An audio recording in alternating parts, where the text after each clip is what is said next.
El tema que vamos a ver hoy es polinización, encarado desde el punto de vista de otro, de otra o de un servicio que pueda aportar la colmena, ¿sí? Y que pueda obtenerse un beneficio económico, ¿sí? A partir de las colmenas. Ahí en la fotito, ¿sí? Lo que ven en la parte de abajo, en realidad, uno va a hacer mucho hincapié en las abejas, en Apis mellifera, pero no nos vamos a tener que olvidar, de hecho lo voy a recalcar y vamos a ver varias fotos donde existen otros polinizadores más allá de Apis mellifera, ¿sí?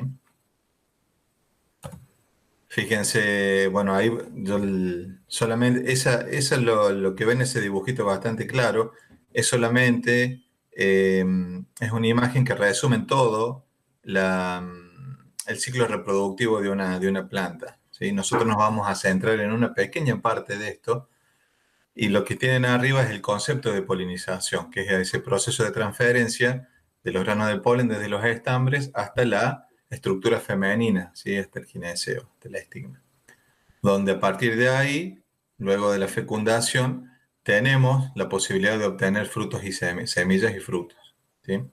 Acá lo que sí quiero resaltar, no vamos a hacer hincapié en todo este ciclo, sino que solamente en esta pequeña fracción, que es cuando el grano de polen, ¿sí? Ya tiene las condiciones para que llegue al estigma que debería tener las condiciones para lograr la fecundación, ¿sí? Es este pequeño proceso donde vamos a hablar hoy y hacer bastante hincapié. Ahora, pero para entender polinización tenemos que ver primero qué factores son los que afectan hoy la polinización y qué logramos a través de la polinización, ¿sí? Hay muchos, ahí dice los insectos disminuyen como consecuencia de 5 presiones de cambio global, pero ojo, ya vamos a ver en un esquema donde no solamente los insectos son responsables de la polinización de los cultivos o de las plantas silvestres, ¿sí? Vamos a hacer, repito, mucho hincapié en lo que son insectos y abejas, pero no son los únicos, ¿sí? Ahora, ¿cuáles son los fenómenos, cuáles son esas 5 presiones de cambio global que hacen que hoy los polinizadores, sobre todo los insectos, vean mermado su acción sobre los cultivos? Primero, el cambio climático, y eso no es ninguna novedad, ¿sí? La alteración del paisaje conjuntamente con la intensificación agrícola también hace que los fenómenos de polinización nos estamos quedando, no quiero ser alarmista porque de hecho no es tan así, hoy a nivel mundial hay un impacto muy grande en la disminución de la diversidad o la biodiversidad de agentes polinizadores, ¿sí?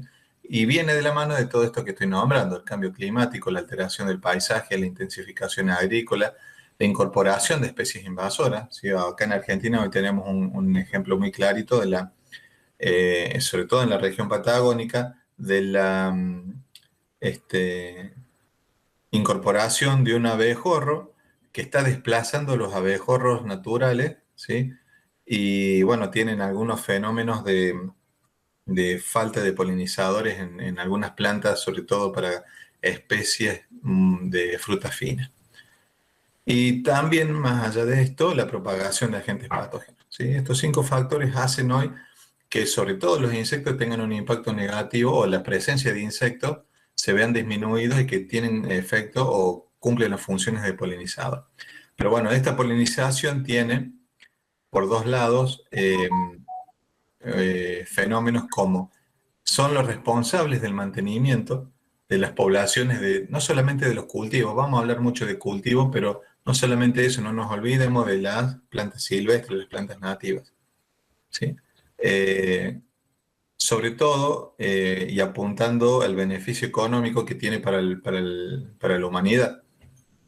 Fíjense el dato que hay allá abajo, que el servicio ecosistémico que brindan, ¿no? Y los agentes polinizadores tienen un valor, se le ha puesto un valor económico, casi simbólico, de unos 150 billones de euros que aportan a la agricultura mundial. Fíjense el impacto que generaría si no nos quedamos sin ningún polinizador, ¿sí? No solamente que no tendríamos el beneficio económico, sino no tendríamos prácticamente un gran número de especies cultivadas, ¿sí? Que nos den su fruto. Bueno, ahí, fíjense, ojalá se alcance a leer bien, pero hay una clasificación de los agentes polinizadores o de los vectores polinizadores.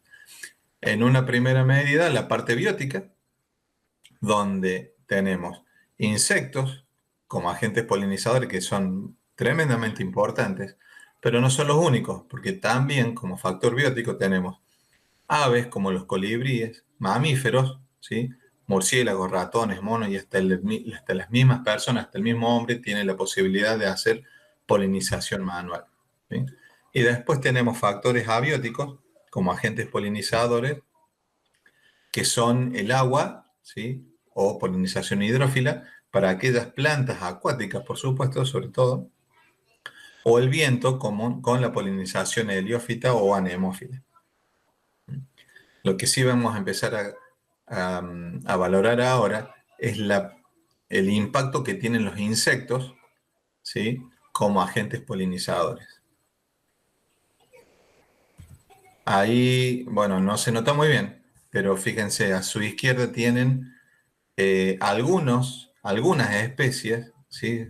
Avispas, entre comillas, que tienen función polinizadora, ¿sí? Ahí lo que dice acá en esta parte de acá arriba, ¿sí? En esta cuadrícula, ven una abejita que no es Apis mellifera, ¿sí? Es otra Apis, que se lo denomina síndrome floral a todos los artilugios que genera la planta para que el agente polinizador vaya, ¿sí? Y cumpla su función de polinización.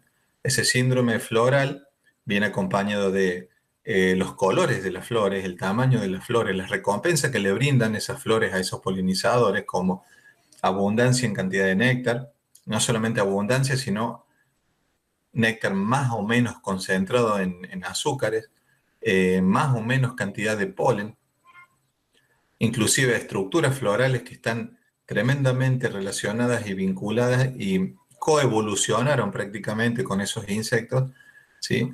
De hecho, hay algunos insectos que solamente ven en ultravioleta y hay plantas que tienen estructuras florales y colores que guían al insecto al lugar donde tiene que cumplir la función de polinizadores. ¿Sí? Que para llegar a los nectarios o para obtener néctar tienen que pasar por los estambres y en ese paso es el momento en donde el polen se le adhiere al cuerpo y cuando la abeja visita otra flor o la misma flor eh, realiza la polinización. Pero bueno, acá lo que quería recalcar es que hay otras especies de himenópteros que no son solamente la Apis mellifera, como también acá dípteros, ¿sí? Moscas que también son responsables de algunas polinizaciones. Y por ahí el ejemplo más claro que hay son algunas moscas que cumplen la función de polinización del cacao, ¿sí? De, no recuerdo cuál de estas son, pero en realidad eh, tienen mucha importancia en algunos ambientes porque la coevolución con algunas angiospermas hacen que las dípteras sean más eficientes, o los dípteros, las moscas sean más eficientes hasta que los himenópteros, ¿sí? Y las abejas también. Otros ejemplos tenemos las mariposas, también son agentes polinizadores y también son muy importantes. Y acá a la derecha tienen coleópteros, ¿sí?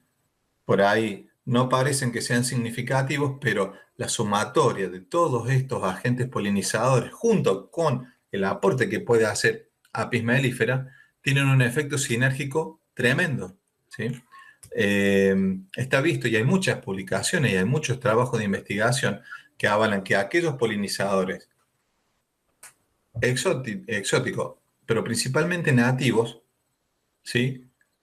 Junto con el efecto polinizador que puede tener Apis mellifera, tienen ese efecto sinérgico y logran muchísima mayor cantidad de plantas fecundadas, mayor cantidad de frutos logrados, mejor calidad de los frutos logrados, ¿sí? Porque de hecho la perspectiva que yo le quiero dar a esta presentación es que no solamente, y vamos a hablar mucho de Apis mellifera, pero valorar y poner en valor a aquellos polinizadores que son nativos, ¿sí? Y que no son justamente Apis mellifera. Ahora, ¿qué espera la planta del polinizador y qué espera el polinizador de la planta, ¿sí? La planta en realidad lo que quiere es que el polinizador haga contacto con las anteras y el estigma para lograr ese efecto polinizador, ¿sí? Que este polinizador lleve mucha carga polínica por cada una de las visitas para que esa fecundación sea efectiva, ¿sí? Y que también tenga una suficiente dispersión para que aquellas plantas receptivas tengan la posibilidad de ser tocados por este polen. También el número de visitas. La planta en realidad quiere que, y uno por ahí quiere y humaniza las plantas, pero en realidad esto está visto y está probado, que la planta necesita o requiere que las flores sean menos visitadas, ¿sí? Pero con una alta carga de polen, ¿sí? Que el insecto se cargue de polen y que visite pocas flores para que la polinización sea mucho más efectiva. ¿Y el polinizador qué espera? Y solamente las recompensas proteicas y energéticas, ¿sí? Y bueno, para más allá también puede tener las resinas, pero para obtener resinas de difícilmente sea en las estructuras florales, ¿sí? Las resinas las obtienen de otro lado. Ahora, el polen y el néctar son aquellas recompensas que la abeja busca este, para cumplir todas sus funciones vitales. La obtienen de las plantas, las obtienen de las flores, y lo que adquiere o lo que busca es obtener la mayor cantidad y calidad de estos recursos, ¿sí? Con una menor cantidad de esfuerzo o de movimiento.